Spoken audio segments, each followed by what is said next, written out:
In the spring of 2024, we took a Rick Steves tour that took us from Munich, Germany to Vienna, Austria. We arrived in Munich for a few days before the official Rick Steves tour started. It's actually nice to return to an area that you have been to before, because even though you haven't been there for a while, there is a comfortable familiarity about where you are. This was our view from the hotel we stayed at prior to and during part of the tour. It's very nice. Would have no problem recommending it. But it was also minutes away from the central Old Town section. Hopefully these people get earplugs, being so right up there with the bells ringing.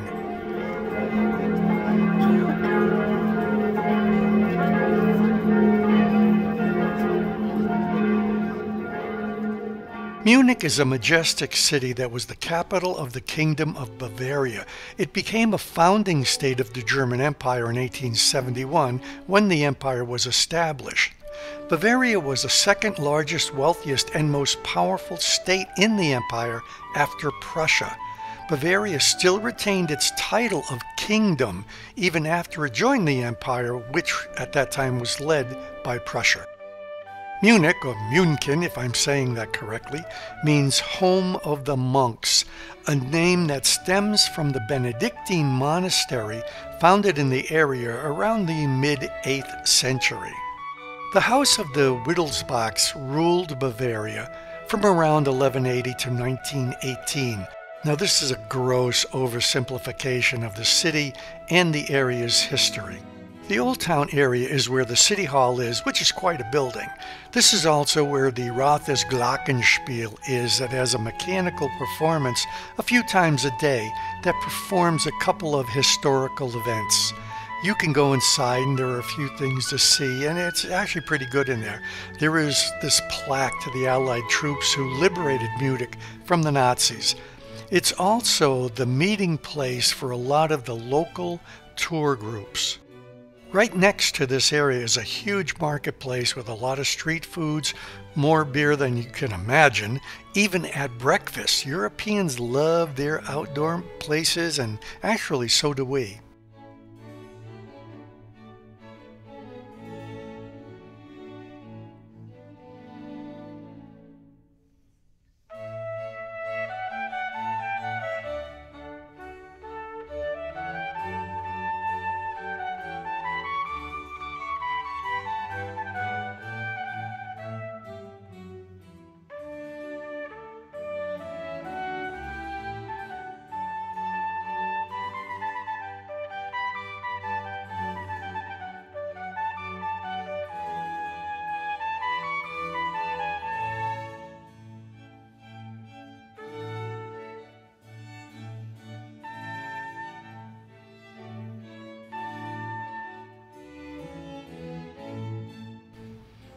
Although we were here before, we never got to the area called the English Garden. This is a huge green area within the city, very close to the Old Town area, and definitely worth the walk.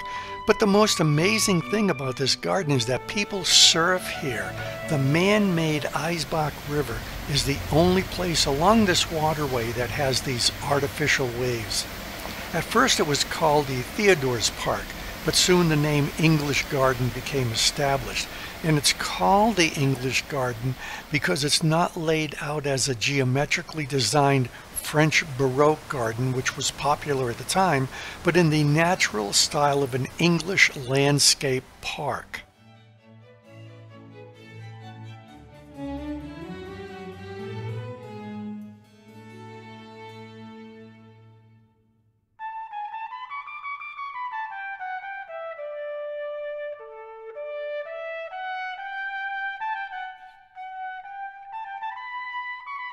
We did get caught in this downpour, but hey, what's a little wet when you're on vacation in Europe?